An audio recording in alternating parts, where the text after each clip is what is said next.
महाराज जी, ये बात आपको कब पता चला कि आप पिछले जन्म में योगी थे, आपका शरीर मतलब पूर्ण हो गया था? बचपन से ही हमें आप लोगों के बारे में परिचय लिखते हैं। जी। बहुत सारा हमने आपका वीडियो देखा है जी। कि आप परिचय लिख रहे हैं, जी। बताते हैं लोगों को, लोग भी हामी भरते हैं। तो क्या ये सच में लोग जान सकते हैं लोगों के बारे में मन की बातें? ये बिल्कुल सत्य जान है? सकते, बिल्कुल जान सकते। कैसे जान सकते? क्या किसी का प्रेम भी आपने तोड़ा है? क्योंकि बहुत सारे माता पिता हैं, अगर उनके बच्चे दूसरी जगह प्रेम कर रहे हैं और वो चाहते नहीं कि उससे वो प्रेम करें, क्योंकि हाँ। माता पिता हमेशा भला सोचते हैं और लोगों को परख लेते हैं, अनुभवी है। क्या वैसा स्थिति में आपने किसी का प्रेम तोड़ा है? जी बिल्कुल तोड़ा है। क्या लेकिन तोड़ा है? अगर तो क्या कभी ऐसा हुआ है कि परिचय में आपने जो सामने वाले के बारे में लिखा वो सही नहीं निकला? नहीं, कभी तो ऐसा नहीं हुआ। डर लगता है कि क्या पता गलत हो जाए? हाँ, डर शुरू में लगता था, क्योंकि पहले तो हम ऐसे दिव्य दरबार नहीं लगाते थे। से किसी व्यक्ति का अकाल मृत्यु होने वाला है, आप उसको देख के समझ जाते हैं? बिल्कुल। कैसे? आपने क्या ऐसा स्वास्थ्य उपाय उनका। किया जिससे अकाल मृत्यु का योग टल गया? सिर्फ प्रार्थनाएं करी या फिर कोई उपाय भी किया? प्रार्थना के साथ साथ हमने ये बिना गुरु के मार्गदर्शन में संभव है क्या? बिल्कुल है। आप सबसे पहले जैसे मैंने अभी बोला कि हर हर महादेव सभी को। आज हमारे साथ एक ऐसे महाराज जी मौजूद हैं, डॉक्टर माधव अनुरागी जी महाराज। आपको हम बता दें कि महाराज जी भी पर्चा लिखते हैं और पर्चा लिखने का अर्थात कि लोगों के बारे में ये जान लेते हैं पहले ही। आप इनके यहाँ पूछिए आकर के जो भी सवाल है, जैसे कि एक तरीका से कह सकते हैं कि लोगों के आने वाले जीवन के संकेत को भी ये जान लेते हैं, बीते हुए बातों को भी ये जान लेते हैं। महाराज जी से ही महाराज जी के बारे में परिचय जानेंगे। हर हर जय श्री महादेव राधे, महाराज। जय श्री राधे जी। हमारा नाम डॉक्टर माधव अनुरागी है। तो महाराज जी, आपका शुरुआत जो है कहाँ से हुआ जीवन का? शुरुआत तो हमारी पिछले जन्म से ही हो चुकी थी, क्योंकि पिछला जन्म हमारा एक योगी का था। जी। उसमें हम काफ़ी साधना तपस्या किए, लेकिन हमारे जीवन में एक ऐसी घटना घटित हुई, उस समय पे हमारी मृत्यु हो गई। और जो हम साधना कर रहे थे, वो साधना हमारी संपूर्ण नहीं हो पाई। और श्री बागी बिहारी महाराज जी की कृपा से, महादेव की कृपा से हमें ये जीवन प्राप्त हुआ। और जो हमारा कहीं पिछले जन्म में छूट गया था, वो आज भी फिर वैसे हमने प्रारंभ किया और आज भी हमारी यात्रा जारी है। अपनी साधना को जो छूट गई थी उसको पूर्ण करें, और जो भी हमें सिद्धियाँ, जो भी कृपा प्राप्त हो, उससे हम समाज का, देश का कल्याण करें। महाराज जी, जैसे आप बोल रहे हैं कि पिछले जन्म में मृत्यु हो गया था, ये जी। बात आपको कब पता चला कि आप पिछले जन्म में योगी थे, आपका शरीर मतलब पूर्ण हो गया था? जी, ये हमें तब पता चला था क्योंकि बचपन से ही हमें एक भांति-भांति के स्वप्न आते थे। ऐसा दिखता था कि हम बड़े-बड़े बाल हैं हमारे, तकरीबन हमारी बहुत काफ़ी बड़ी जटाएँ हैं, हमारे पैरों तक बाल हैं, और हम कहीं हिमालय में साधना कर रहे हैं, तपस्या कर रहे हैं वहाँ पे। और ऐसा लगता था कि बार-बार यही मतलब दृश्य ऐसे आते थे हमारी आँखों के सामने। तो हमें लगता था ठीक है, कॉमनली ये सपने आ जाते हैं, क्योंकि हमारा शुरू से अध्यात्म में रुचि रही है, भक्ति भाव से जुड़ाव रहा है, तो इतना मतलब नहीं विश्वास होता था। लेकिन जैसे ही हम अपने साधना मार्ग में आगे बढ़ते रहे, उसके बाद हमारी भेंट हमारे गुरुजी से हुई। तो उसके बाद जब हमने साधना की, ये सारी बातें उनके साथ शेयर करते थे, उनको बताते थे कि हमारे साथ ऐसा-ऐसा होता है, हमें स्वप्न आते हैं, भांति-भांति की आवाज़ें कानों में सुनाई देती है, अलग-अलग शक्ति हमसे संपर्क हमसे रखती है, करती है। कोई भी प्रेत आत्मा हो, मृत आत्मा हो, हमें महसूस करवाते हैं कि हम हैं, मौजूद है। तो ये इस वाले जन्म का तो कुछ संबंध हो नहीं सकता, क्योंकि हम भी जैसे आम आदमी सामाजिक जीवन जैसा ही जीवन जी रहे थे। लेकिन ऐसा नहीं लगा था कि हाँ, कभी अपना ऐसा होगा। तो तब उस समय पे हमें स्वप्न जब आते थे, तो इस विषय पर काफ़ी गंभीर चर्चा हमारे गुरुजी से हमारी हुई थी। तो फिर हमारे गुरुजी ने हमारे आज्ञा चक्र पर हाथ रखा। अच्छा। और हमसे बोला अपनी आंखें बंद करो और जो भी आपको स्वप्न दिखता है उसको याद करो। तो हम आंखें बंद करके बैठ गए अपने गुरुजी के सामने। आज्ञा चक्र पे वो हाथ रखे थे, हाँ। मतलब शक्तिपात कर रहे थे क्या? शक्तिपात नहीं कर रहे थे, वो हमें एक होता है ना कि जैसे सम्मोहन के द्वारा जी। उस काल के अंदर लेकर गए थे हमें। अच्छा। और वो सब दृश्य हमने अपनी आंखों से स्वयं देखा कि कैसा हमारा जीवन रहा है।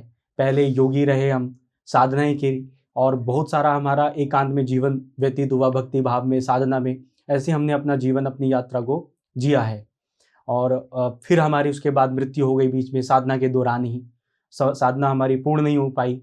उसके बाद की यात्रा हमारी इस वाले जन्म में प्रारंभ होती। तो इस प्रकार हमें जो भक्ति भाव से शुरू से ही रहा जुड़ाव, ज़्यादा लगाव रहा, तो ऐसे ही हमें स्वप्न के माध्यम से ऐसे ऐसे दृश्य आते थे कि हम ऐसे ऐसे, फिर इसके बाद गुरुजी ने जब हमें आज्ञा चक्र पर हाथ रखकर हमें याद सम्मोहन के द्वारा उस काल में ले गए, तो तब जाके हमें ज्ञात हुआ कि हम योगी थे। अच्छा, तो जैसे महाराज जी आप लोगों के बारे में परिचय लिखते हैं, जी बहुत सारा हमने आपका वीडियो देखा है जी कि आप परिचय लिख रहे हैं, जी। बताते हैं लोगों को, लोग भी हामी भरते हैं। जी जी, तो क्या ये सच में लोग जान सकते हैं लोगों के बारे में, मन की बातें, ये बिल्कुल सत्य जान है? सकते, बिल्कुल जान सकते हैं। कैसे जान सकते हैं? इसके लिए आपको साधना करने की आवश्यकता होगी। इसमें लोग क्या साधना करें? बहुत सारे लोग हैं त्रिकालदर्शी साधना सर्च करते हैं, जी त्रिकालदर्शी साधना करना चाहते हैं, लोगों जी के बारे में जानना चाहते हैं, जी इधर उधर भटकते हैं, जी, तो क्या आप उनको साधना सिखा सकते हैं? बिल्कुल सिखा सकते हैं। क्या आपसे वो किस प्रकार से वो चीजों को जान सकते हैं और कितना दिन समय लग सकता है? इसमें 41 दिन का समय लगेगा। एक 41 दिन में, वैसे तो हम 12 वर्षों से ये साधना कर रहे हैं, 12 वर्षों से बहुत ज़्यादा कठिन साधना कर रहे हैं, बहुत ज़्यादा नियम के साथ, ब्रह्मचर्य के साथ अपनी साधना कर रहे हैं, तब जाके हमें ये श्री बांके बिहारी महाराज जी की कृपा प्राप्त हुई है, जो कि पर्चा लिखने वाली साधना है, कि हम कैसे भी सामने वाले व्यक्ति के मन की बात या उसकी समस्या, देखो मन की बात जानना कोई विशेष बात नहीं है, मन की बात आदमी स्वतः भी बता सकता है। विशेष है कि उस व्यक्ति की समस्या का समाधान, वो इम्पोर्टेंट होता है। तो ये भगवान की कृपा से ही प्राप्त होता है। समस्या बताना बड़ी बात नहीं है, समस्या को ठीक करना बड़ी बात है। जी बिल्कुल, ये बात आपने जो तो कहा, हम समस्या को बताने के साथ साथ उसको ठीक भी करते हैं, भूत भविष्य वर्तमान तीनों बताते हैं। उसकी हाल ही में जैसे आजकल आप देख रहे होंगे बहुत सारे पर्चे वाले होते हैं कि वो बस प्रेजेंट की और भूतकाल की बात करते हैं कि आपने क्या किया या क्या आप इस समय हो रहा है आपके जीवन में, लेकिन हम ऐसा नहीं करते। हम व्यक्ति के प्रेजेंट में क्या उसके जीवन में चल रही है समस्याएं, या जो उसके साथ जीवन में हो चुकी घटनाएं, या जो आगे होने वाली है, उसको किस चीज से सावधान रहना, ये सभी हम बताते हैं। और उसकी समस्या का क्या समाधान है, क्या उसको उपाय करने हैं, और क्या उसको नियम का उसको पालन करना है, तो ये सभी चीज हम बताते हैं। तो इसमें 41 दिन की साधना हमने, जो अब आजकल जैसे इच्छा होती है किसी की भी कि भाई हम साधना सीखना चाहते हैं, त्रिकालदर्शी बनना चाहते हैं, और देखो आजकल तो हर कोई त्रिकालदर्शी बनना चाहता है। सही बात है। हर कोई त्रिकालदर्शी क्यों बनना चाहता है? हर कोई त्रिकालदर्शी इसलिए बनना चाहता है कि बस उनको ये खेल लगता है, मजाक लगता है कि भाई हम भी बस जल्दी से पर्चा लेकर बैठे और खूब सारे पैसे कमाए। सही बात है। क्योंकि पर्चे वाली विद्या को बहुत सारे लोग पैसे कमाने के जरिए मानते हैं, एक इसको व्यापार के तौर पर मानते हैं कि हम भी बड़ी बड़ी जो गाड़ी है उसके अंदर घूमेंगे, हम भी बड़ी बड़ी गाड़ियों के अंदर घूमेंगे, और बहुत सारे मतलब जैसे देखते हो इनसे इंस्पायर होकर ही वो पर्चे बनाने वाली साधना को सीखना चाहते, लेकिन ऐसा बिल्कुल भी नहीं। तो जैसे बताइए, आप 12 साल लगा दिए तपस्या ये साधना पूर्ण करने में जी और इतना ज्यादा समय लगा, ऊपर से जी। आप पूर्व जन्म में योगी थे, जी आपको बचपन से ही अलग अलग अनुभूतियां होती थी, जी। एक व्यक्ति 40 दिन में इसको कैसे कर सकता है? देखिए, हम आपको एक छोटा सा एग्जांपल देते हैं कि जैसे एक व्यक्ति पूरे अपने संघर्ष मेहनत के साथ वो किसी, ये मान लो पहाड़ पर चढ़ता है, ठीक है, अब वो इतने ज़्यादा समय में पहाड़ पर जितना उसने समय लगाया चढ़ने में, तो अब वो वहाँ पर उस पहाड़ पर सीढ़ियाँ बना दे, तो पहाड़ पर चढ़ने की आवश्यकता सभी को नहीं होगी, फिर नहीं, उतना परिश्रम नहीं करना पड़ेगा। समझ रहे हैं? तो जी। हम पहाड़ पर तो चढ़ गए, हमने सभी के लिए सीढ़ियों का निर्माण कर दिया। तो आपको ऐसा तो नहीं लगता कोई भी है? सरलता से ये साधना सीख सकता है, तो आपको मात्र 41 दिन में। ऐसा आपको नहीं लगता है कि कोई अगर 41 दिन में ये साधना पूर्ण कर ले तो समाज के साथ गलत कर सकता है, दुरुपयोग कर सकता है शक्तियों का? नहीं नहीं, जब हम कोई भी व्यक्ति को दीक्षा देते हैं तो उसको हम सबसे पहले नियम बताते हैं, उससे वचन लेते हैं। अगर कोई ऐसा करता है तो उसका स्वतः शक्तियां विनाश कर देती है। अच्छा। बाई चांस जैसे आप पर्चे वाली विद्या सीखना चाहते हैं, आपके पास ये विद्या आ गई और आप सामने वाले व्यक्ति के कोई भी गुप्त रहस्य जान लेते हैं, तो बहुत सारे व्यक्ति क्या कहते हैं, सोचते हैं कि भाई उसको ब्लैकमेल करेंगे, उससे कहेंगे कि भाई हम तुम्हारे ये राज जानते हैं और हमें इतने पैसे दीजिए। तो अगर कोई भी इन शक्तियों का कोई भी दुरुपयोग करता है तो शक्तियां उस साधक का स्वतः ही विनाश कर देती है। तंत्र को आप कैसे देखते हैं? जो असंभव को भी संभव कर दे, आपका तंत्र साधना के बारे में आप क्या कहना चाहेंगे? क्या आप तंत्र साधना से आपका लगाव जुड़ाव रहा है या बहुत फिर ज़्यादा, बहुत ज़्यादा। कैसे? सबसे पहले हमने शमशान में रहकर साधना की है। शमशान में? जी। कब? सन 2015 पे। आप तो वैष्णव रूप में है, तो फिर शमशान में कैसे? जी बिल्कुल, आपने सही कहा, वैष्णव है लेकिन हमारा लगाव महादेव से भी अधिक है, क्योंकि अच्छा। हरि और हर दोनों अलग अलग नहीं है, अच्छा। एक ही है। हमारे गुरुजी ने हमसे कहा था कि यदि आपको हरि की कृपा पानी है तो आपको हर को बचना है, उनके चरण पकड़ लो आप, तब आपको हरि की कृपा प्राप्त होगी। और यदि आपको महादेव की कृपा पानी है तो आपको हरि के चरण पकड़ने होंगे। अच्छा। क्योंकि दोनों ही एक दूसरे के पूरक है, बिल्कुल। अलग नहीं है ये। जी। श्री हरि विष्णु भगवान हमारे इष्ट है और महादेव की कृपा से हमें शक्तियां प्राप्त हुई। तो हम जैसे तंत्र में, जैसे आजकल तंत्र चल रहा है, तो उस समय पे हमें बहुत ज़्यादा झुकाव रहा है तंत्र के प्रति। जैसे कि आप जानते हैं कि एक जैसे योद्धा होता है, भले ही वो कोई भी अस्त्र शस्त्रों का प्रयोग ना करे, लेकिन सभी अस्त्र शस्त्रों का ज्ञान होना चाहिए, क्योंकि पता नहीं कब कौन से शस्त्र की कहाँ आवश्यकता पड़ जाए। बिल्कुल। तो आजकल जैसे सभी लोग क्या है, आजकल हाथ पैरों की लड़ाई नहीं लड़ते हैं लोग। जैसे मान लो कोई जमीनी विवाद हो जाए किसी का, या कोई बहस हो जाए किसी से, तो आजकल आदमी हाथ पैरों से लड़ाई नहीं लड़ता है, वो सोचता है इसको निपटाई दो। क्योंकि हाथ पैरों से लड़ाई लड़ेगा तो क्या होगा, कोर्ट केस होगा, फिर पुलिस केस होगा, समझ रहे हैं? तो वो तंत्र का सहारा लेता है। फिर वो तंत्र का सहारा लेता है। जब व्यक्ति तंत्र का सहारा लेता है तो फिर व्यक्ति ना केस होता, ना पुलिस आती, आदमी को ऐसी बीमारी लगती है तो सोते सोते अपना निपट लेता है, मर सही जाता बात। है, या फिर उसका ऐसा फंसता है कि वो बाहर ही इसका नहीं तो निकल पाप पाता। भी लगेगा ना, मान लीजिए ऐसे किसी को। हाँ, तो हमने ऐसे ही व्यक्ति को, जो ऐसे तंत्र का दुरुपयोग कर रहे हैं, समाज को हानि पहुंचा रहे हैं, उसकी काट करने के लिए तंत्र मार्ग हमने चुना। अच्छा। तंत्र साधना हमने की, क्योंकि जब हमें तंत्र का ज्ञान ही नहीं होगा तो फिर तंत्र हम का काट कैसे करेंगे? कहाँ से करेंगे जी। तंत्र? अच्छा, ये बताइए, आपने क्या वशीकरण किया है? हाँ, जी हाँ, वशीकरण किया है। कोई घटना बताइए जो आपने वशीकरण किया हो और क्या कैसे क्या हुआ था? देखिए, सबसे पहले तो हम आपको ये बता देना चाहते हैं कि वशीकरण क्या है, और वशीकरण को लोग, जो आजकल सामाजिक दृष्टि है, वो कैसे देखती है। वशीकरण का अर्थ यही है कि किसी भी व्यक्ति को अपने वश में कर लेना।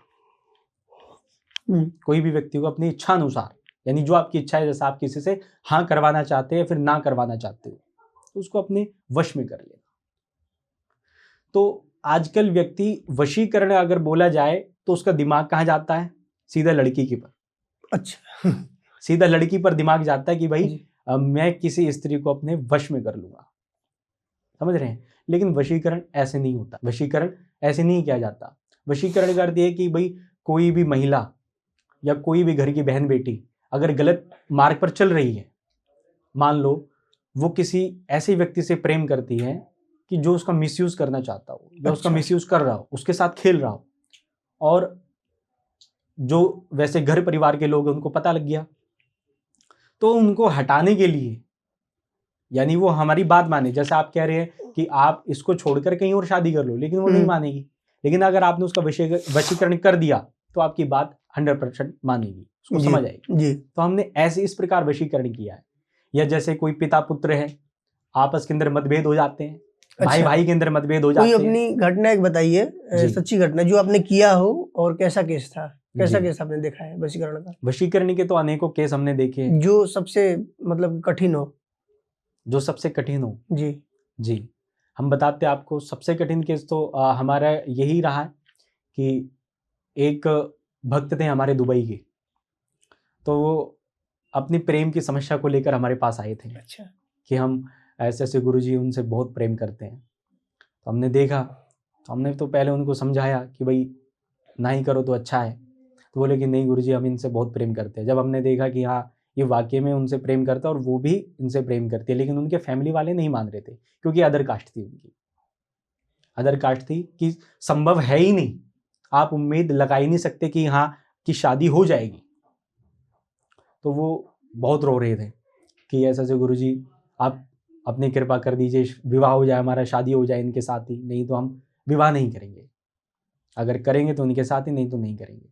तो उनकी इस भावनाओं को हमने देखकर, जो उनकी भावनाएं शुद्ध थी, उसको देखकर हमने फिर लिया निर्णय कि चलिए इनका काम कर देते हैं।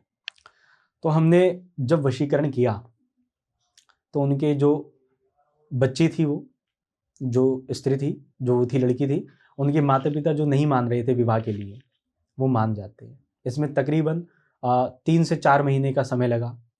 जो भी हमने प्रक्रिया की और उनको कुछ उपाय बताए, वो करने को बोला। फिर जब उन्होंने दोबारा बात करी और बोला कि भाई आप एक बार देख तो लो, बात तो कर लो एक बार, तो जब उन्होंने बोला तो उनके मन में आया कि एक बार चलो कह रहे हैं इतना, तो एक बार मिल लेते हैं, एक बार बात कर लेते हैं। तो जब वो उनसे मिले तो वो ज़्यादा प्रभावित हो गए उनसे। अच्छा। और फिर इसके बाद उन्होंने हमें सूचना दी कि गुरुजी बहुत ज़्यादा प्रसन्न है हम कि आपकी कृपा से हमें ये सुख प्राप्त हुआ, हमारी इच्छा पूरी हुई, कि आपका ऐसा आशीर्वाद बना कि ये हमारी इच्छा पूर्ण हुई।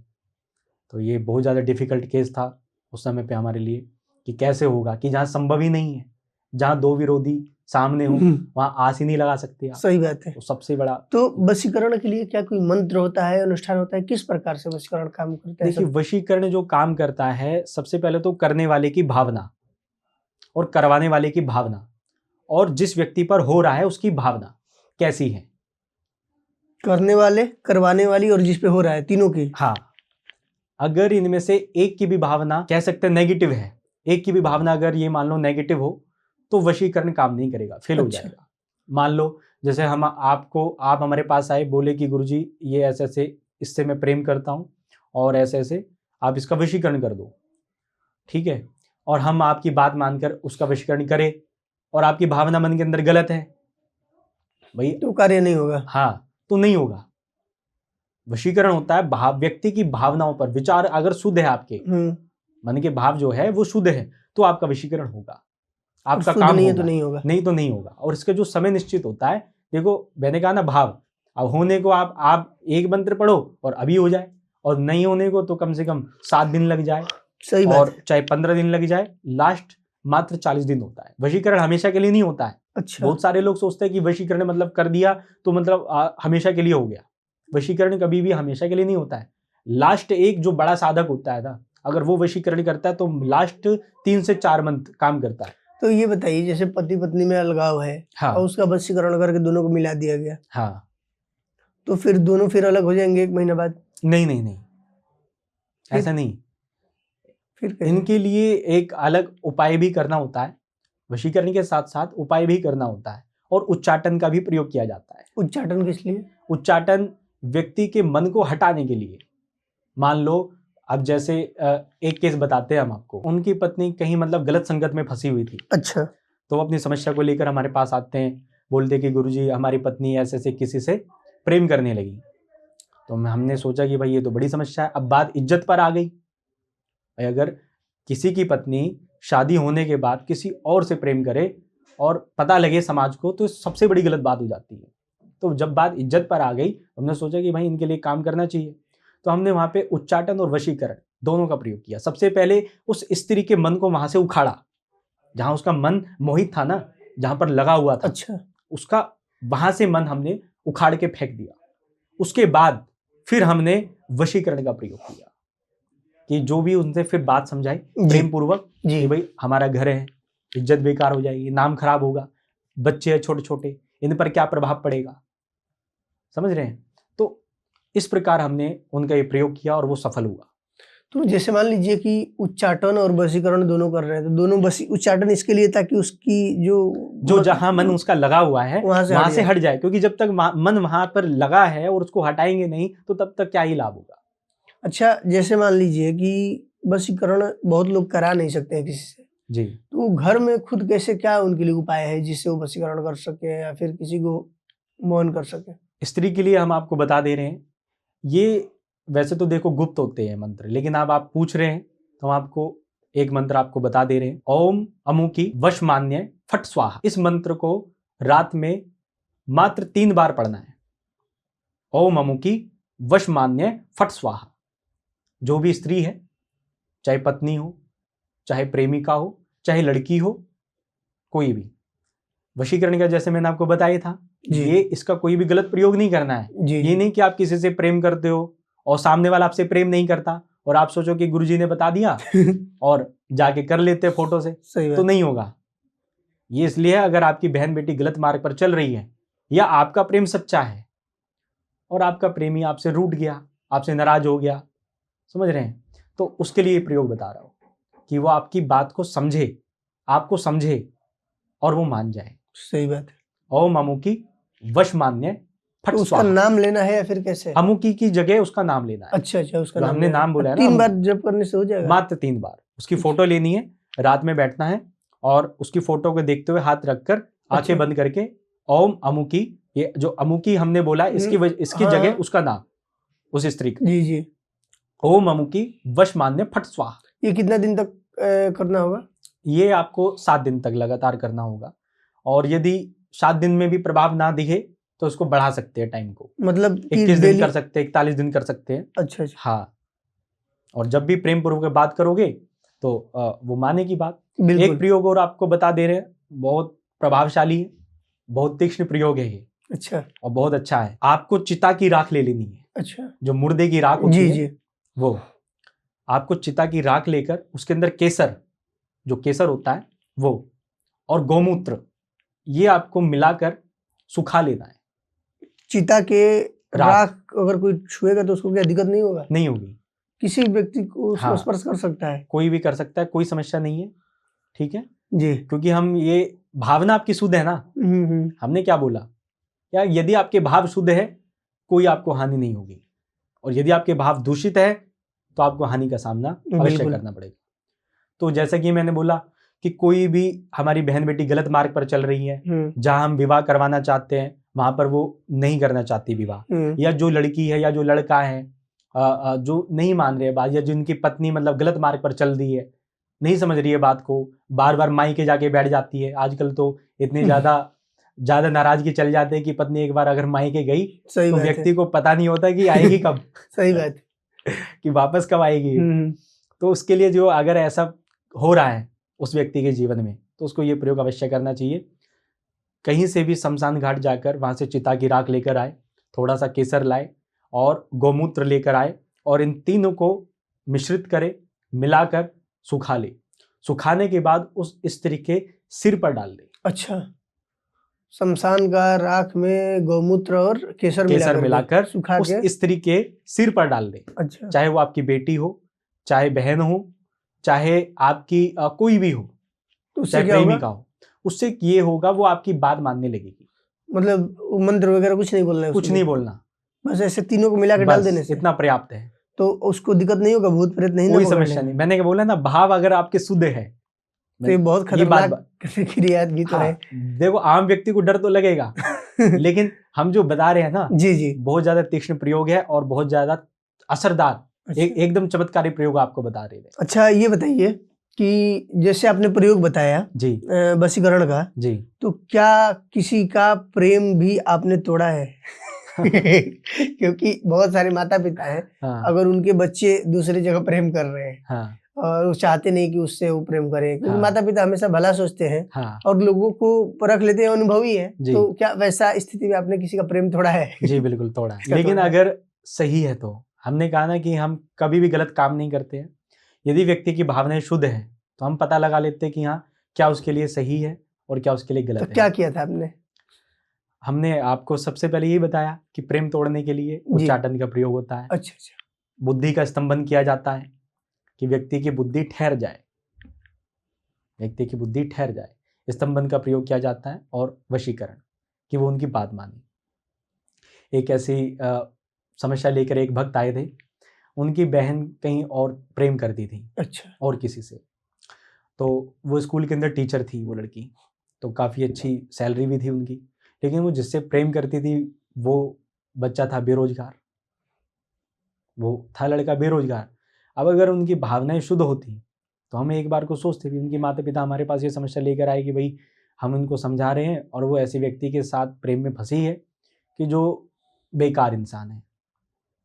जी, क्योंकि फिर हमने देखा, क्योंकि हमने उनकी बातों पर विश्वास नहीं किया, हमने स्वयं देखा, हमने देखा कि भाई उसका नाम क्या है, कहाँ रहता है, क्या करता है। फिर हमने देखा ये तो और भी जो लड़कियां उनके साथ फंसा हुआ है। मतलब हालांकि लड़कियां है उसको नहीं पता ये बात कि ये लड़की ये जो जिससे मैं प्रेम करती हूँ वो कहीं और भी अटैच है। तो हमने देखा ये तो यार और भी कहीं फंसा हुआ है, ये तो उसके साथ मान लो बस ये मान लो पैसे के चक्कर से जुड़ा है, क्योंकि वो लड़की उसको पैसे वगैरह देती रहती थी। जी तो अब ऐसे जब तक उसकी सैलरी जब तक दे रही है, एक तरफ से उसको सोने की मुर्गी मान रहा था वो कि वो हर महीने अंडे दे रही है उसको, बिल्कुल समझ रहे। तो अब उसको हटाना था वहां से कि भाई अपने माता पिता जहाँ उसके कह रहे हैं वहां पे उनका विवाह हो जाए। तो हमने उनके वो प्रेम को तोड़ा है, और भी कितनों के तोड़ा है, जोड़ा भी है। अच्छा मतलब जोड़ा तोड़ा है। इसलिए है कि वो तोड़ा गलत इसलिए था। क्योंकि वो गलत उनके लिए हानि। अच्छा तो और भाई आप मान लो शादी हो जाती है और फिर इसके बाद उस लड़की को पता लगेगा भाई इनका तो कहीं और भी लिंक है, शराब पीता है, फिर मारेगा पीटेगा, तो क्या होगा, लड़की रहेगी नहीं तो रहेगी, वो आप वापस फिर घर पे आगे रहेगी, फिर जी माता पिता को समस्या होगी, फिर दूसरा विवाह होगा। तो जी इससे जी बढ़िया पहले ही टूट जाए। सही बात है। अच्छा, लोगों को शत्रु जो उनके होते हैं उनको परेशान करते हैं, उनके लिए क्या तरीका है उससे बचने के लिए? जो लोगों को शत्रु परेशान कर रहे हैं तो उनके लिए हम यही कहना चाहेंगे कि आप अपने आप को सरेंडर कर दो, अपने आप को समर्पण कर दो। किसके सामने? या तो हनुमान जी के सामने, या फिर माता बगलामुखी के सामने, अच्छा या फिर माता काली के सामने। उसके बाद वो जाने और उनका काम जाने। लेकिन छोटे से मैं आपको प्रयोग बता देना चाहता हूँ, जिन लोगों के शत्रु ज़्यादा हावी है, ज़्यादा परेशान कर रहे हैं, तो उनको माता बगलामुखी की साधना अवश्य करनी चाहिए, या फिर माता बगलामुखी के 108 नामों का उनको अवश्य जाप करना चाहिए। अच्छा या फिर एक छोटा सा आपको प्रयोग बता दे रहा हूं, मैं एक मंत्र बता रहा हूं, ओम लोहिता मुख स्वाहा, ओम लोहिता मुख स्वाहा। इससे इस क्या? मंत्र का रात में 1000 बार जाप करें। इस मंत्र का रात में 1000 बार पाठ करना है। पाठ करने के बाद आम की लकड़ी से 108 बार हवन करना है। हवन करने के बाद जो भी आपकी समस्या है उसकी प्रार्थना करने की, जो भी शत्रु है उस शत्रु अपने आप ही कहाँ चला जाएगा आपको खुद नहीं पता लगेगा। तो ये करने से कैसे शत्रु जाएगा, मतलब क्या होगा? यही तो चमत्कार है। अच्छा, मतलब कि शत्रु को वो शत्रु जो है अपना वो आपका जो शत्रु है ऐसी समस्याओं में फंस जाएगा, कि आपकी तरफ शत्रुता देखेगा करना ही नहीं। भूल जाएगा। अच्छा मतलब उसको शत्रु समय ही नहीं मिलेगा कि आपसे शत्रुता रखे या क्या करे। शत्रु भाव ही खत्म हो जाएगा अंदर से, या वो ऐसी किसी समस्या में फंस जाएगा, टाइम ही नहीं मिलेगा उसको। जी जी ना आपकी आंखों के आगे आएगा वो, ना आपको दिखेगा, और अगर आ भी गया तो आपके ऊपर हावी नहीं हो सकता। क्या आपने किसी को ये विद्या सिखाया है जो आपको प्राप्त है? बिल्कुल, हमने अब तक कम से कम 700 से ज्यादा शिष्य को, साधकों को साधनाएं सिखाई है, अलग अलग प्रकार की, चाहे तंत्र की हो, मंत्र की हो, चाहे योगनी शक्तियां हो, चाहे कैसी भी कोई भी प्रकार की शक्तियां हो, तंत्र में हो, चाहे मंत्र में हो, चाहे सात्विक हो, हर प्रकार की हमने साधनाएं सभी साधकों को सिखाई है। जो भी हमारे पास इच्छा लेकर आते हैं कि गुरुजी हमें ये साधना करनी है, उसका अवश्य मार्गदर्शन करते हैं। तो ये बताइए कि जैसे साधना जो आप सिखाते हैं जी, तो उसमें सर्वश्रेष्ठ साधना क्या है? सर्वश्रेष्ठ साधना सबसे पहले तो स्वयं को साधना है। अच्छा किसी भी देवी देवता को आप साधने से पहले स्वयं को साधिए। साधना का अर्थ यही है, अपने मन, क्रम, वचन, अपनी इंद्रियों को साधना। यदि आपके मन के भाव दूषित है तो कोई लाभ नहीं है आपका, समझ रहे आप। शक्तियां आपसे तभी जुड़ती है जब आपके मन के भाव शुद्ध होते हैं। अच्छा पहले आपको भीतर से आत्म मंथन करना होगा। जब आप मंथन करोगे अपना, तो जो अंदर से जो विषय है, यानी जो घृणा है, नफरत है, ईर्ष्या है, जो भी है वो बाहर निकलेगी। जी मैं खत्म हो जाएगी, अहंकार खत्म हो जाएगा। अच्छा समझ रहे हैं। तो जब आप साधना को स्वयं को साधोगे, आप ध्यान करोगे, ठीक है, तो जी सारे विकार आपके अपने आप ही दूर हो जाएंगे। तो ये पहला चरण है कि शून्य हो जाओ। जी आपको शून्य होना है सब। जब आप शून्य हो जाओगे तब आप मानो आप साधना मार्ग में आगे बढ़ोगे, क्योंकि जब तक आप भरे हुए हो ना तो कुछ बिल्कुल नहीं। बिल्कुल। आपको शून्य होना पड़ेगा पहले। अच्छा ये बताइए कि आप किसी के बारे में भविष्य बताते हैं, जी तो क्या कभी ऐसा हुआ कि आपने भविष्य बताया, जी सामने वाला व्यक्ति आपका हंस के चला गया, या फिर आपको ऐसे हल्के में ले लिया कि चलो कुछ भी बोल देते हैं, जी और वो घटना उसके साथ सत्य हो गई हो? बिल्कुल बिल्कुल। ये अभी 3 से 4 दिन पहले की घटना आपको बता दे रहा हूँ। अच्छा 2 घटना बताऊंगा। जी। एक अभी फिलहाल की बता दे रहा हूँ। एक अभी भक्त अपनी माता जी के साथ हमारे पास आए थे, तो हमने उनका पर्चा बनाया, उनकी अर्जी लगी हुई थी, उनका पर्चा बनाया, तो उनके पर्चे में ये आया कि एक्सीडेंट होगा इनका, अच्छा। वाहन सावधानी पूर्वक चलाए, जी। ध्यान रखिए, कोई जी। ऐसी दुर्घटना घटित हो सकती है। हम्म। तो और भी बाकी बातें उनके बारे में बताई, लेकिन उनको विश्वास नहीं आ रहा था। अच्छा। बोले कि बता दिया होगा ऐसे ही, जैसे बोल देते हैं। तो मन ही मन में हंस रहे थे, जी। हमारे सामने तो नहीं हंसे, जी। लेकिन मन ही मन में हंस रहे थे, लेकिन हम जान पा रहे थे कि इनको विश्वास नहीं आ रहा है, अच्छा। क्योंकि हम उनके भविष्य का बता रहे थे और कुछ बातें उनकी उसमें बताई थी, तो उनको कुछ बातों पर हमारी बातों पर विश्वास नहीं आया। जी। तो वो जैसे ही हमारे आश्रम से निकले अपने घर के लिए, अच्छा। तो तभी अचानक से पीछे से रोडवेज बस ने उस गाड़ी को ठोक दिया, उनकी गाड़ी को? उनकी गाड़ी तो को। आपने बताया क्या था उनको? हमने ये बोला था कि भैया वाहन सावधानी पूर्वक चलाना, अच्छा। अच्छा। धन हानि के योग है, हॉस्पिटल के चक्कर काटने होंगे, तो इस समय पे थोड़ा ये उपाय कर लेना, और ये अनुष्ठान निकल रहा है तो जी। आप ये उपाय करवा लेने से आपको लाभ प्राप्त होगा। जी। लेकिन उनको हंसी आ रही थी हमारी बातों पर। जी। अब जब उनको हंसी आ रही थी, तो जब आश्रम से निकले तो पीछे से रोडवेज बस ने उनकी गाड़ी को ठोक दिया, जी। लेकिन एक भी खरोच नहीं आई उनको। अच्छा। गाड़ी पीछे से बिल्कुल ऐसी खत्म हो गई, लेकिन एक भी खरोच उनको नहीं आई। तो तब फिर इसके बाद उनकी माता जी का फोन आया जी कि गुरुजी। तो जब उनको खरोच नहीं आया तो क्या गाड़ी छोड़ के चले गए घर, या फिर क्या हुआ? हाँ, फिर वो गाड़ी छोड़कर वहीं पे फिर अपना वहां से निकले गए, क्योंकि एजेंसी वगैरह गाड़ी ले जाती है। जी। फिर उनकी माता जी का फोन आया, अच्छा। तो बोले कि ऐसे ऐसे महाराज जी, मैं अपने बच्चे की तरफ से क्षमा चाहती हूँ। वो हमसे रास्ते में जाते जाते हमसे ये कह रहे थे कि अरे आप कहाँ चक्कर काटती रहती, क्योंकि आजकल के युवा हैं वो, और जाहिर सी बात है कि शक आता ही है, क्योंकि आजकल बहुत सारे लोगों ने इस चीज को व्यापार बना दिया है। बिल्कुल। तो उनकी माता जी को काफी हम पर विश्वास था, लेकिन उनको बच्चे को नहीं था। तो वो माता जी जो थी वो अपने बेटे को लेकर आ गई, क्योंकि अकेले तो आ जा नहीं सकती थी, तो बिल्कुल। अपने बेटे के साथ आ गई थी। तो उनका बच्चा उनसे कह रहा था कि अरे कहाँ आप ढोंगी तांत्रिकों के चक्कर में घूमती रहती हो, कुछ नहीं होने वाला इनसे, अपने घर में रहो, कुछ नहीं होता पूजा पाठ से, सब बेकार है। तो जब उनके साथ ये घटना घटित हुई तो उनका विश्वास हम पर बहुत बहुत ज्यादा बढ़ गया। बिल्कुल। उसके बाद हमने एक और भविष्यवाणी की थी उनके लिए जी। उसी समय, कि आपका शीघ्र विवाह होगा, अच्छा। शीघ्र विवाह होगा। तो वो हंसने लगे कि महाराज जी अब तक तो मकान तो बना नहीं है हमारा, मतलब मकान तो था ही उनका, लेकिन जैसे और ज्यादा बनाना होता, निर्माण करना होता जी, तो जी, नहीं जी। बना था। बोले अब तक तो मकान बना नहीं है, पैसे पास में है नहीं, कैसे होगा विवाह, नौकरी है नहीं, नौकरी है नहीं। तो जी। जब लेकिन तत्काल ही जो उन्होंने कहीं पे फॉर्म वगैरह दिए होंगे, तो इंटरव्यू वगैरह दिया होगा, वो उनका पास हो गया, और उनको फोन आया था कि आपकी जॉब के अंदर सिलेक्शन हो गया है, आपकी नौकरी लग गई। और नौकरी जब लगी तो उनको काफ़ी मात्रा में जैसे पैकेज वगैरह होते हैं ये मिला, और उससे उन्होंने अपना मकान भी बनाया और शीघ्र विवाह भी हुआ। उन्हीं व्यक्ति का ऐसा हुआ जिनका एक्सीडेंट हुआ था? हाँ हाँ तो मतलब उनको विश्वास नहीं था पहले? हाँ, उनको विश्वास नहीं था। जब और ये सब कार्य हुआ? ये सारी घटनाएं 1 हफ्ते के अंदर अंदर हो गई। अच्छा। अच्छा, 7 दिन के अंदर सब कुछ हो ये गया? सारी घटनाएं 1 हफ्ते के अंदर अंदर हो गई। जी। शीघ्र उनका जो विवाह था वो भी पक्का हो गया, और उनका तत्काल, क्योंकि शादियों का सीजन चल ही रहा था, जी। तो उन्होंने अपना तत्काल ही विवाह कर लिया। जी। जी अच्छा, ये बताइए, जैसे आपको किसी के बारे में आप देखते हैं जी। तो क्या आपको संकेत मिलता है, कोई बताता है, कैसे अनुभव कर पाते हैं?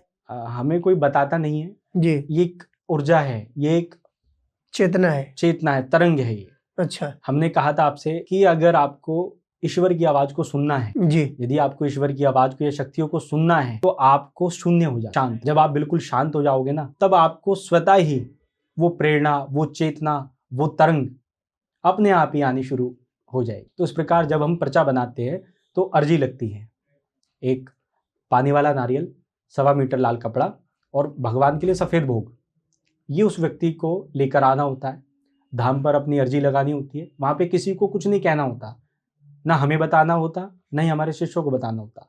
वो स्वतः लेकर आए, धाम पर वो नारियल चढ़ाए, भगवान को, महादेव को भोग तो ये प्रसाद आपका लगाए। धाम कहाँ पे है? हमारा धाम उत्तर प्रदेश बुलंदशहर में है। अच्छा। जी, तो वहाँ पे वहीं पे नरोरा रामघाट रोड। तो किस नाम से धाम है आपका?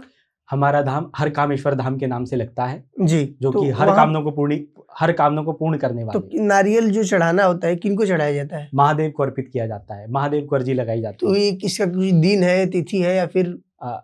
इसका विशेष जो है अमावस्या और सोमवार और शनिवार और उसको पूर्णिमा तिथि को। अच्छा। अच्छा। जी। दरबार आपका कितने दिन लगता है? दरबार हमारा वैसे तो नित्य ही लगता है, जी लेकिन जो विशेष तिथि है वो सोमवार है, शनिवार है, अमावस्या है और उसकी पूर्णिमा है। अपने दरबार के आज तक का सबसे रोचक ऐसा कोई घटना बताइए जी। जो आपकी भी शक्ति से कंट्रोल ना हुआ हो, एकदम ऐसा घटना कोई बताइए। जो क्या आपने कभी ऐसी कोई ऐसी आपके पास कुछ ऐसा आया जो कि लगा कि आपसे आपके बस का भी नहीं है? नहीं आपकी नहीं, कभी शक्तियों ऐसा नहीं लगा। कभी ऐसे शक्तियों ने बहुत ज्यादा झेलना पड़ा हो उस चीज को लेकर के? ईश्वर की शक्ति से बड़ी कोई शक्ति नहीं है, वो तो मतलब कोई भी बांके ऐसा बिहारी जी की शक्ति से बड़ी कोई शक्ति जी, नहीं है, लेकिन कोई डेंजरस केस कुछ नहीं। जैसे कि सब क्या? हमारे लिए खेल लगते हैं कि ठीक है हमारे सामने आए और जो भी हम प्रयोग करते हैं स्वतः उनको लाभ जैसे मिलता है। किसी व्यक्ति को कैंसर है जी, तो उसके लिए आप क्या कर सकते हैं, क्या करते हैं? लोग तो कहते उसके लिए हम वैदिक अनुष्ठान करते हैं। वैदिक अनुष्ठान। वैदिक अनुष्ठान करते हैं, वैदिक अनुष्ठान के द्वारा उसको लाभ प्राप्त होता है। और हमने 2 स्टेज तक जो कैंसर होता है, सेकंड स्टेज का जो कैंसर रहता है वहां तक हमने व्यक्ति के प्राणों को बचा उसको ठीक कर देते हैं जी कैसे करते हैं ये? मंत्रों की शक्ति से। मतलब क्या विधि बता सकते हैं क्या? ये विधि तो देखो गुप्त है, लेकिन फिर भी एक दर्शकों के लिए कि आप मतलब करते क्या हैं, मतलब अनुष्ठान करते हैं तो कैसा अनुष्ठान करते हैं जिससे लोगों की समस्या वैदिक समाधान? अनुष्ठान ही होता है जो हम मतलब सामग्री लिख कर देते हैं, जी, वो उनको सामग्री लेकर आनी तो होती है पूजा में क्या वो और कुछ सम्मिलित होते उनको हैं? उपाय बताते हैं, कुछ उनको आयुर्वेदिक उपाय बताते हैं। जैसे कोई उपाय बताइए हमारे दर्शकों को कि किसी को कैंसर है तो उसको क्या क्या प्रयोग करना चाहिए, क्या खाना चाहिए? उसको हम अपने पास से भस्म देते हैं अच्छा। एक तो, और एक पानी अभिमंत्रित करके देते हैं, जी और एक उनसे वो मंगाते हैं रुद्राक्ष, उनको रुद्राक्ष लाने को बोलते हैं और उसको हम अभिमंत्रित करके देते हैं और उनसे बोलते हैं कि वो उनको क्या है पानी में रात भर उनको डुबो कर रखना है और सुबह को उसका पानी पी लेना है। एक रुद्राक्ष मंत्र- का पानी? हाँ, रुद्राक्ष को क्या करना है फिर? फिर उसको धूप में रख देना है। अच्छा अच्छा। हाँ, फिर उसको सुखा, फिर जैसी रात आए फिर वैसी भिगो दो, सुबह को वो पानी पी लो, तो उससे जो अंदर जो भी बैक्टीरिया है, जो भी वो अंदर कैंसर है उनके, उससे उनको लाभ प्राप्त होता है। रुद्राक्ष के पानी पीने से कैंसर पे बिल्कुल लाभ प्राप्त होगा? बिल्कुल होता तो क्या आप जैसे महामृत्युंजय मंत्र जो होता है, लोग बोलते हैं कि रोग पे विजय प्राप्त के लिए होता है, है जी। तो क्या आप महामृत्युंजय का अनुष्ठान करते हैं या फिर आपकी कोई अलग विधि? वैदिक हमारी विधि? अलग विधि है, अच्छा, हमारी अलग विधि है।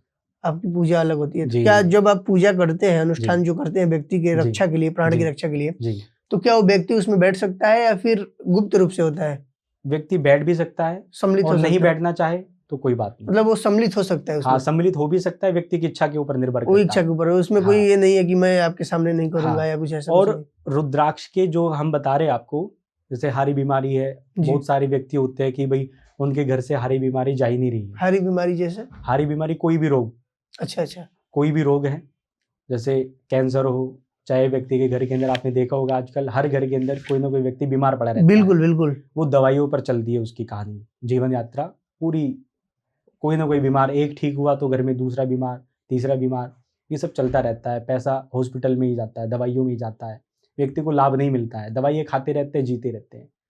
तो उनके लिए बहुत सारे प्रयोग हैं हमारे पास कि जो वो करे इससे उनको लाभ होगा। जैसे हमने ये आपको बताया अभी छोटा सा प्रयोग इसका, रुद्राक्ष का। रुद्राक्ष लेना है, ठीक है, उसको अभिमंत्रित कर लेना है। वैसे तो हम करके देते हैं अपने मंत्रों से, जी लेकिन अब जो बहुत सारे लोग हैं नहीं आ सकते हमारे पास, तो पंचाक्षरी मंत्र से उसको अभिमंत्रित कर लेना है। रुद्राक्ष को 11 माला जाप करना है, ठीक है। 11 माला जाप करने के बाद अभिमंत्रित वो हो जाएगा रुद्राक्ष। अभिमंत्रित होने के बाद उसको रात में पानी में डुबोना है और सुबह को वो पानी पी लेना है, जी। ठीक है। एक प्रयोग ये आपको करना है। दूसरा प्रयोग आपको बता दे रहे हैं कि जो बहुत सारे व्यक्ति हैं जो बिल्कुल ही खाट पर पड़ गए, कि जैसे व्यक्ति को लकवा मार जाता है, अच्छा। ठीक नहीं हो रहा है व्यक्ति, या फिर व्यक्ति की किडनी फेल हो जाती है, स्वस्थ नहीं हो पा रहा है व्यक्ति, बहुत सारी चीज़ें ऐसी होती है। बिल्कुल। तो उसके लिए उस व्यक्ति को सबसे पहले गजेंद्र मोक्ष का पाठ करना चाहिए। जो व्यक्ति बिल्कुल लकवा मार गया, बेड पे पड़ गया, उसको? हाँ, तो उससे क्या होगा? उसको वो अगर वो मान लो वो तो नहीं कर सकता है व्यक्ति, बहुत सारे व्यक्ति ऐसे होते हैं नहीं कर सकते भाई, जो स्वस्थ नहीं है, तो उनके घर के जो भी फैमिली पर्सन है, माता है, पिता है, भाई है, पुत्र है, कोई भी है, जी। वो उसके निमित्त कर सकते। तो उससे क्या होगा गजेंद्र मोक्ष के पाठ करने से? उससे उसकी बीमारी दूर हो जाएगी, गजेंद्र मोक्ष? उसको जो बीमारी है ना उसमें लाभ मिलेगा। जो दवाइयाँ ले रहा है, ये नहीं कि गजेंद्र मोक्ष का पाठ कर रहे हैं तो फिर इंसान दवाइयाँ ही छोड़ दे। बहुत सारे लोग इस चीज़ को गलत समझते हैं जी। कि अरे आज जब उपाय करे तो फिर दवाई कि क्या आवश्यकता है, दवाई क्यों खाए फिर, समझ रहे हैं आप बात को? बिल्कुल। दवाई तो लेनी पड़ेगी, ओह, लेकिन वो लाभ करेगा, जी शीघ्र जी, लाभ करेगा। मतलब जो उपाय है उससे शीघ्र लाभ प्राप्त होगा। बिल्कुल बिल्कुल, शीघ्र लाभ प्राप्त होगा। उस व्यक्ति को रोज नित्य उसको गजेंद्र मोक्ष का पाठ करना है, और जो मैंने आपको रुद्राक्ष वाला प्रयोग बताया, इसको करना अच्छा, बहुत चमत्कारिक क्या परिणाम आप देखने को कभी भूत प्रेत का भी समस्या देखे हैं? बहुत ज्यादा, आप क्या भूतों को देखे हैं? बहुत ज्यादा। कैसे? हमारा तो इतना ज्यादा रुचि इनमें ही थी, अच्छा अच्छा। क्योंकि खोज हमारी जो थी कि भाई आत्माएं होती है क्या जी। आत्माओं से संपर्क किया जा सकता है। 3 साल हमने इनकी पूरी खोज की कि आत्माओं से संपर्क कैसे किया जा सकता है, कैसे करें आत्माओं से संपर्क, क्या करना चाहिए। तो जब हमने अपनी तंत्र की साधना की, तो तंत्र की साधना के बाद हमें ये शक्तियाँ सिद्धियाँ प्राप्त हुई कि जितने भी भूत प्रेत हैं वो स्वतः ही हमारी आंखों के सामने आ जाते हैं। अच्छा। हाँ, हमसे खुद कांटेक्ट कर लेते हैं, या हम कहीं भी जाते हैं तो खुद कांटेक्ट कर लेते हैं। 2-4 केस आपको बताते हैं। एक व्यक्ति थे, उन्होंने अपनी अर्जी लगाई थी। हमने उनकी जो पत्नी थी, उनके संतान नहीं हो पा रही थी, पेट में बच्चा मर जा रहा था। तकरीबन उनके 4 से 5 बच्चे पेट के अंदर मर चुके थे।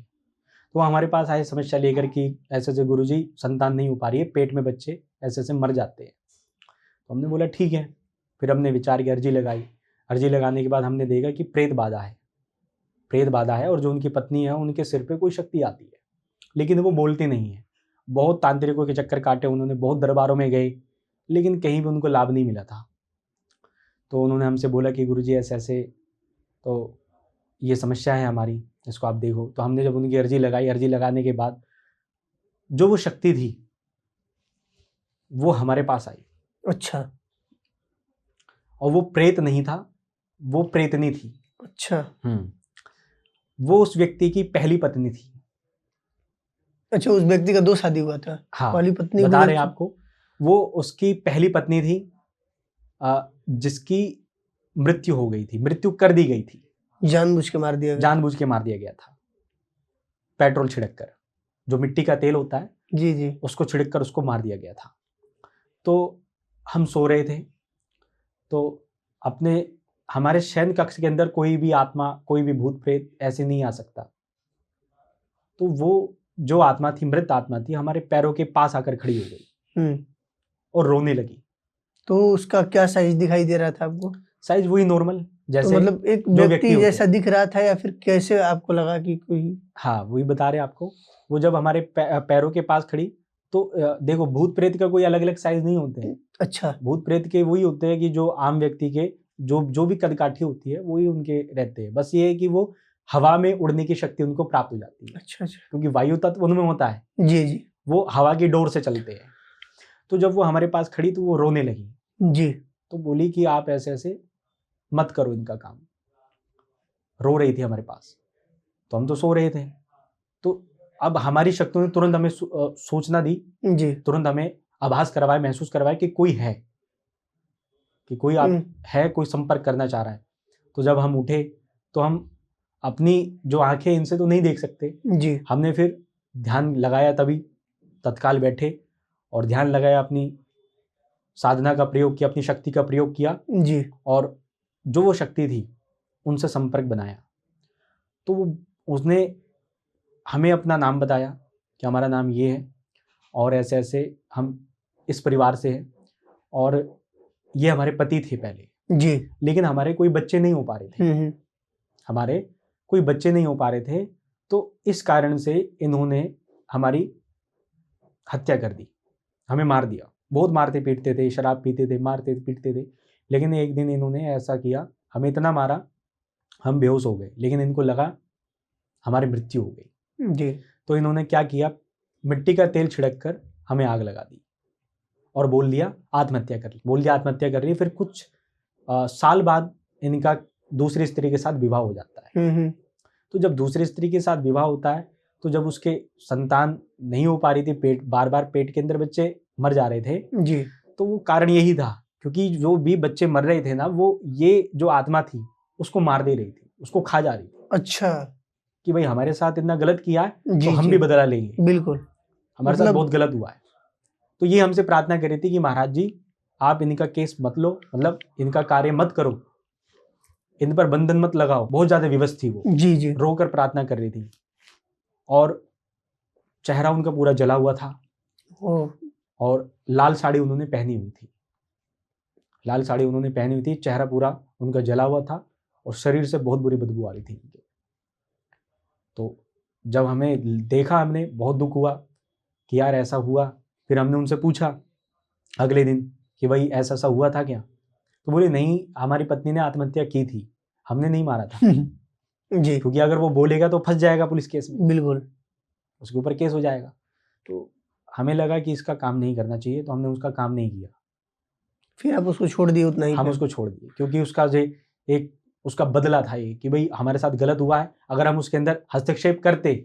तो मान लीजिए कि गलत तो हुआ है, लेकिन छोटे छोटे बच्चों ने क्या गलती किया है जिसको मार रही है? अब ये उनके साथ जो गलत हुआ था, जो भी बदला था वो ले रही थी, उसमें अगर इंटरफेयर हम जैसे करते तो वो सही नहीं होता। हमने उनके हाल पे ही छोड़ दिया कि भाई आप तो और फिर कैसे करवा लो। वो कैसे सही हुए होंगे? उनके हाल पर छोड़े, क्योंकि जो दोषी है उसको फिर ईश्वर देखेगा।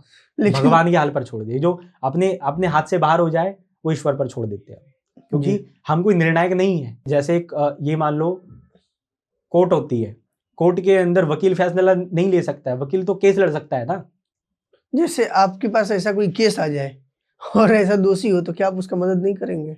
हम ईश्वर पर छोड़ देते हैं, हम उसकी अर्जी फिर आगे बढ़ा देते हैं। अच्छा अच्छा, भगवान जी के उनके मतलब हाथ में छोड़ आपकी देते हैं। उसकी अर्जी भगवान पे निर्णय छोड़ दिए हाँ, कि आप कि ईश्वर प्रभु क्या अब करना आप है? फैसला लो कि क्या करना है, क्योंकि हम बिल्कुल, नहीं ले सकते निर्णय। जी जी हम अगर उसकी मदद करेंगे तो तब भी उसके साथ गलत होगा, और उसकी सहायता करेंगे तो उसके साथ गलत होगा। जी तो हम तो निर्णय नहीं कर सकते, तो इसलिए हम ईश्वर पर छोड़ देते हैं निर्णय। जी। बिहारी जी जाने, उनका काम जाने, उनकी अर्जी वहां पे लगा देते हैं और उनको कुछ प्रयोग बता देते हैं, उनको लाभ होगा तो ईश्वर की इच्छा हो। बाकी उनको हमने कहा भी था कि भाई आप हमारी बात मान लो, माफी मांग लो और उनके लिए एक अनुष्ठान, शांति अनुष्ठान करवा दीजिए आप, और मैं आपका काम बन जाएगा। जैसे आप पर्चा लिखते हैं जी तो क्या कभी ऐसा हुआ है कि पर्चे में आपने जो सामने वाले के बारे में लिखा वो सही नहीं निकला?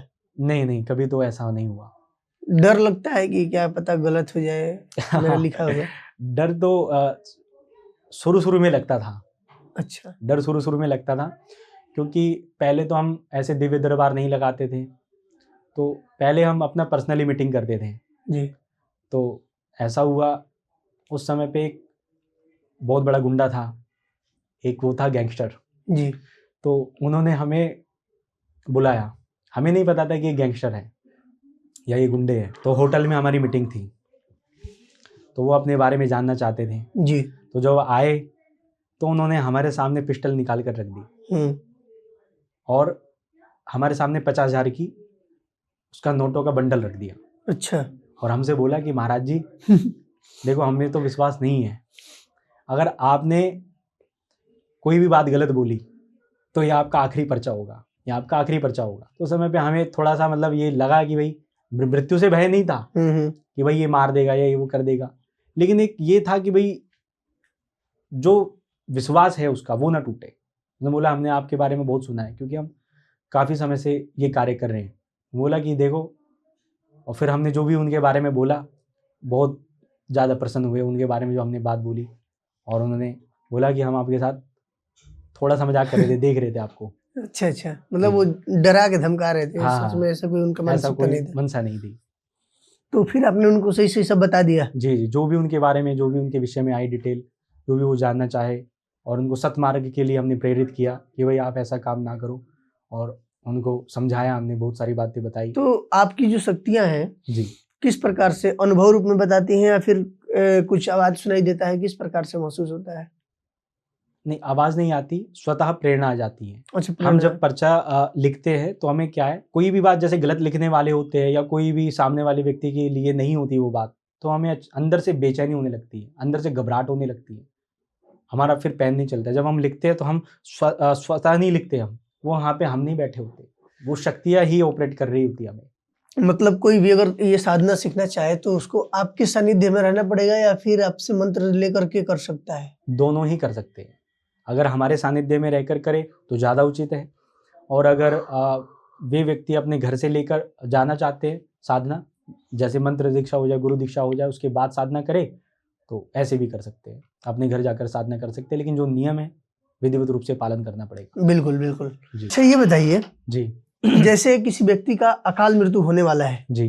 आप उसको देख के समझ जाते हैं? बिल्कुल। कैसे? हमारी शक्तियाँ हमें सब कुछ उस व्यक्ति के बारे में दिखा देती हैं। हम अपनी दिव्य दृष्टि से देख लेते हैं कि सामने वाले की मृत्यु कैसे होने वाली है या कब उसकी मृत्यु होगी, हमें शक्तियाँ स्वतः आभास करा देती है। जैसे कोई घटना बताइए जिसने आपने जिसको किसी को देखा हो या कुछ भी ऐसा? बहुत सारी घटनाएँ, लेकिन कोई अभी जो महत्वपूर्ण हो? एक हमारे गाज़ियाबाद के भक्त थे, अच्छा, जो कि हाई कोर्ट के जज हैं। अच्छा। हाई कोर्ट के जज हैं। हम नाम नहीं बताना चाहेंगे उनका क्योंकि गुप्त है, क्योंकि वो अभी भी कार्यरत हैं सेवा में। जी, जी। तो वे हमारे पास आए अपना पर्चा बनवाने के लिए। तो हमें ये दिखाई दिया कि इनकी अकाल मृत्यु का योग है, इनकी मृत्यु होती हुई हमें दिखी। उनको बताया कि ऐसे-ऐसे आपका अकाल मृत्यु का योग है और आपकी मृत्यु हो सकती है। आप इसका अनुष्ठान करवा लीजिए, क्योंकि एक विधि रहती है, जी, जी। इसका आप अनुष्ठान करवा लीजिए और फिर आप पूर्णतः सुरक्षित हैं। यानी जो होनी है, देखो हम इतने बड़े तो नहीं हैं कि हम उस घटना को बदल पाएँ। बिल्कुल। लेकिन ईश्वरीय शक्ति से जो हमने अपनी तप साधनाएँ की है, जो हमारे पास तपोबल है, उनकी शक्तियों से क्या है, जो घटना होने वाली है, छोटी हो जाएगी। जैसे यदि किसी व्यक्ति का हाथ टूटना है, तो उसकी उँगली के अंदर चोट आएगी। यदि किसी व्यक्ति का हाथ टूटना है, तो उसकी उँगली के अंदर चोट लगेगी। इतना ही असर दिखता है। यानी जो घटना घटित है वो तो होगी, लेकिन उसको कोई हानि नहीं होगी। तो हमने उनके बारे में बोला कि भाई आपका अकाल मृत्यु का योग है, इसका अनुष्ठान करा लीजिए।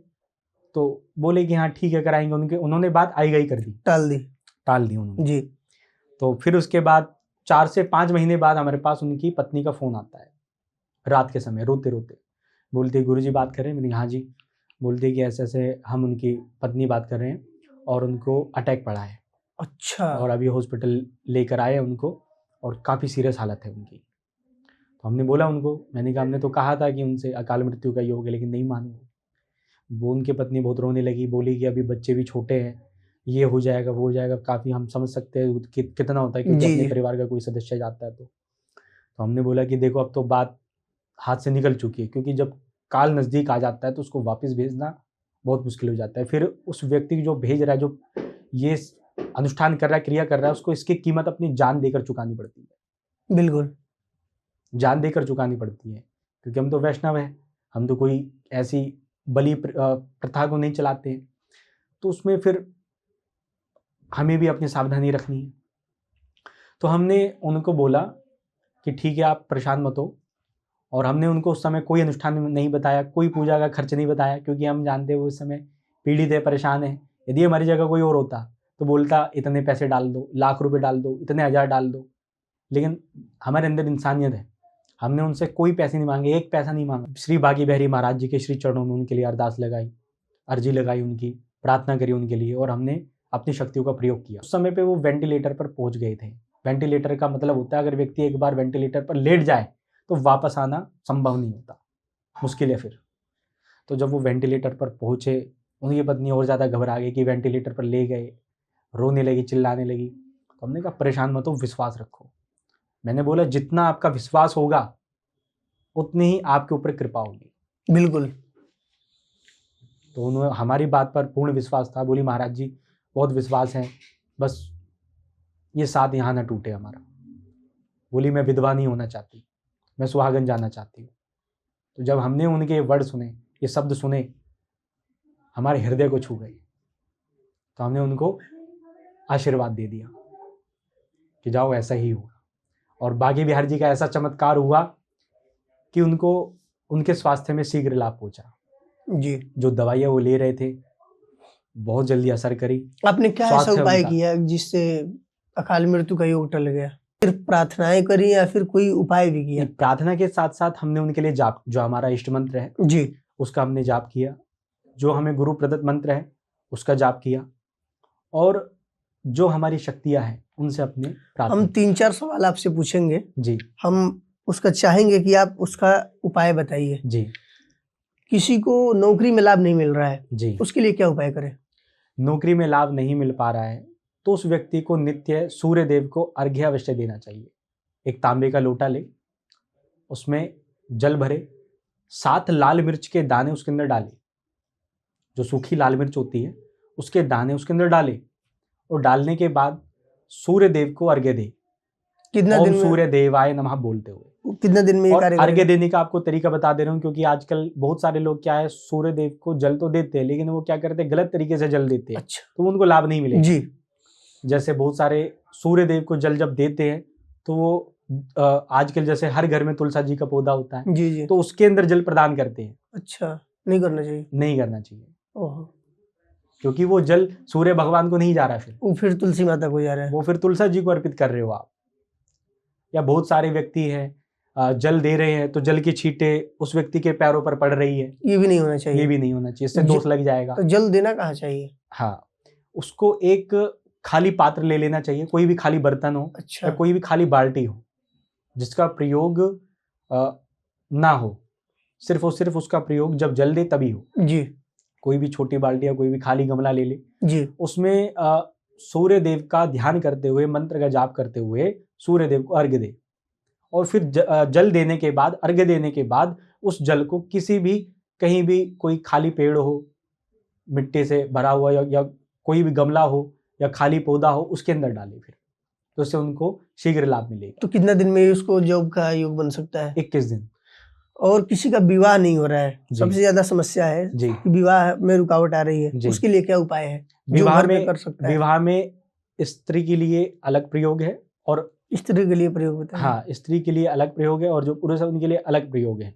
दोनों भी बता दीजिए। जी, जो पुरुष है उसको अपने स्नान करने के पानी में एक चुटकी हल्दी डालकर नित्य स्नान करना चाहिए 41 दिनों तक। शीघ्र विवाह का योग बन जाएगा। शीघ्र विवाह के योग बन और- जाएंगे। और उसको इसके साथ साथ, अगर जैसे बहुत सारे लोग हैं स्नान नहीं कर सकते हल्दी से, तो अपने रूम के अंदर किसी भी दुल्हन की फोटो लगाए। अच्छा इससे भी शीघ्र योग बनेंगे। तीसरा प्रयोग, उस व्यक्ति को दूल्हे की कलगी आती है, जो दूल्हे की पगड़ी होती है उसके ऊपर कलगी जी जी। होती है ना, वो दूल्हे की कलगी को विष्णु भगवान जी के या श्री राम जी के या फिर श्री कृष्ण जी के श्री चरणों में अर्पित करने से उसके विवाह के शीघ्र योग बन जाए। अच्छा। और जो बिटिया है, जो भी कन्याएं हैं जिनके विवाह में देरी आ रही है, ठीक है, उनके लिए एक छोटा सा प्रयोग बता दे रहे हैं। उनको विष्णु सहस्त्र नाम का जाप करना चाहिए और 16 सोमवार का व्रत रखना चाहिए और काले नीले लाल रंग के वस्त्र नहीं पहनने चाहिए। काले अच्छा। नीले लाल रंग के वस्त्र वर्जित है। काले नीले और लाल रंग हाँ, ये ना पहने। पीले रंग के वस्त्र अधिक पहने, पीले रंग का अधिक से अधिक प्रयोग करें। और एक आटे का पेड़ा बनाए, जो आटे की लोई होती है, जब रोटियां बनाते हैं तो उससे पहले जो पेड़ा बनाते हैं ना, वो रोटी को बेलने के लिए, वो पेड़ा, तो वो आटे की लोई बनाए, उसके अंदर गुड़ रखे, थोड़ी सी उसके अंदर चने की दाल रखे, हल्दी का उसके ऊपर तिलक लगाए और गुरुवार के दिन गाय को खिला दे। अच्छा उससे उस बिटिया के शीघ्र विवाह के योग बनेंगे। जी। हाँ, और इसमें आपको मैं एक प्रयोग और बता दे रहा हूँ, क्योंकि देखो सबसे पहले तो आप किसी भी ज्योतिषाचार्य के पास जाकर या किसी विद्वान के पास जाकर अपनी विवेचना अवश्य करवाए। अच्छा। कि विवाह में बाधा क्यों आ रही है। जी जी। हमने जो आपको बताया इससे तो आपको लाभ अवश्य मिलेगा जी। लेकिन जो मूल कारण है, जब तक जो जड़ है वो ही पता नहीं लगेगी तो फिर लाभ नहीं होगा। अच्छा। बहुत सारे जैसे मांगलिक दोष है जी, ठीक है, गुरु चंडाल दोष है या फिर गुरु अस्त है। गुरु चंडाल दोष क्या होता है?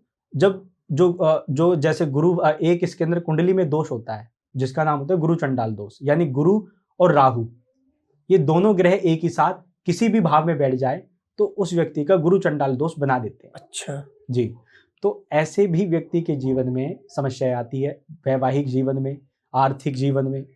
आर्थिक पक्ष उसका सही नहीं रहता, आर्थिक स्थिति सही नहीं रहती और वैवाहिक जीवन उसका सही नहीं रहता। मांगलिक दोष, मंगल दोष सभी को लगा हुआ है आज के समय पे। हर कोई दूसरा तीसरा बच्चा मांगलिक दोष से पीड़ित है। क्यों? क्योंकि अशुभ समय के अंदर उनका जन्म हो जाता है, तो जो ग्रह चाल है, जो ग्रह है वो अशुभ भाव में बैठ जाते हैं, तो उनका मांगलिक दोष लग जाता है। तो यदि किसी भी व्यक्ति के जीवन में मंगल दोष हो, महादेव की पूजा विशेष रूप से करनी चाहिए, ठीक है। और लाल मसूर की दाल 900 ग्राम ले जी, लाल कपड़े में बांधे, कुछ उसके अंदर दक्षिणा रखे और शिवलिंग पर अर्पित करे सोमवार को। इससे मंगल दोष शांत हो जाएगा। इससे उनका जो मंगल दोष है उसमें लाभ मिलेगा। एक छोटा सा प्रयोग और बता दे रहे हैं। एक सूखा गोला ले, जो सूखा गोला आता है उसको चाकू से ऊपर से काट ले, उसके अंदर कोई भी सफ़ेद मिठाई भर ले, बताशे भर ले या कोई भी सफ़ेद मिठाई भर ले। भरने के बाद उस गोले को अपने सिर से सीधा 7 बार उतारे, फिर उल्टा 7 बार उतारे। सीधा 7 बार उतारने के बाद फिर उल्टा 7 बार उतारने के बाद उसको किसी भी पीपल के पेड़ के नीचे थोड़ा सा गड्ढा खोदकर दबा दे। और जो भी आपकी विवाह में बाधा आ रही है या कोई भी बाधा है तो प्रार्थना करें। और इस उपाय को जो व्यक्ति ज़्यादातर अस्वस्थ रहते हैं किसी भी पीड़ा से और स्वास्थ्य में लाभ नहीं मिल रहा, वो भी इस उपाय को अवश्य कर सकते घर में जैसे कलेश हो रहा हो जी, बहुत ज्यादा और जी। पैसे की भी तंगी हो, जी। तो उसके लिए क्या उपाय है? घर के अंदर यदि व्यक्ति के कलेश हो रहा हो, एक होती है कपूर क्रिया, उस व्यक्ति को कपूर क्रिया करनी चाहिए। कपूर ले, ठीक है, उसको अपने पूरे घर के अंदर घुमाए। पूरे घर के अंदर घुमाने के बाद जो उसका घर है, जो ब्रह्म स्थान है उसके घर का, यानी ब्रह्म स्थान घर का मध्य बीच का भाग, जो घर का बीच का भाग होता है उसको ब्रह्म स्थान बोलते हैं। वहाँ पर बैठ जाए। अगर वो संभव ना हो तो अपने घर की छत पर भी जा सकते हैं, बाहर भी कर सकते हैं, कहीं भी कर सकते हैं। कपूर को अपने हर घर के कोने के अंदर छुआ लेना है, पूरे घर के अंदर लेकर घूमना कपूर को। और फिर इसके बाद उसको जय माँ पीताम्बरा, जय माँ पीताम्बरा, जय माँ पीताम्बरा बोलते हुए उसको जला दे। ठीक है, एक छोटा सा प्रयोग करें। नित्य अपने घर के अंदर साफ सफाई रखे, ठीक है, पवित्रता बनाए रखे और घर के अंदर जो व्यक्ति रहने वाले हैं, ठीक है, उनका आचरण शुद्ध हो, सात्विक भोजन, सात्विक आहार हो। ठीक है, यदि दूषित आहार ले रहे हैं तो थोड़ा सा कम असर होगा जी। लेकिन कम असर होगा। ठीक है, और नित्य अपने घर के अंदर हर हर गंगे बोलते हुए उसके जल के छींटे दे। जी। जैसे सुबह के समय थोड़ा सा जल ले और हर हर गंगे बोलते हुए पूरे घर के अंदर जल के छींटे लगाए। इससे उनको शीघ्र लाभ प्राप्त होगा। बहुत बहुत धन्यवाद आपका। जी, बहुत बहुत धन्यवाद। और महादेव जी चैनल पे आप आए, जी, आपने जो अपने आपके पास जो ये पर्चा लिखने की विद्या है, जी, जो लोगों का आप समाधान करते हैं, जी, बहुत सारे लोगों को आपके बाणी से बहुत कुछ सीखने को मिलेगा। जी, और हजारों लोगों का आप समस्या का समाधान करते हैं, दरबार लगाते हैं, दिव्य दरबार लगाते हैं जी, और अपना समय निकाल कर, कीमती समय निकाल कर आप हमारे पास आए, संवाद किए, जी। बहुत अच्छा लगा। हर हर महादेव, जय शंकर। बहुत बहुत धन्यवाद आपका भी। जय श्री राधे, हर हर महादेव।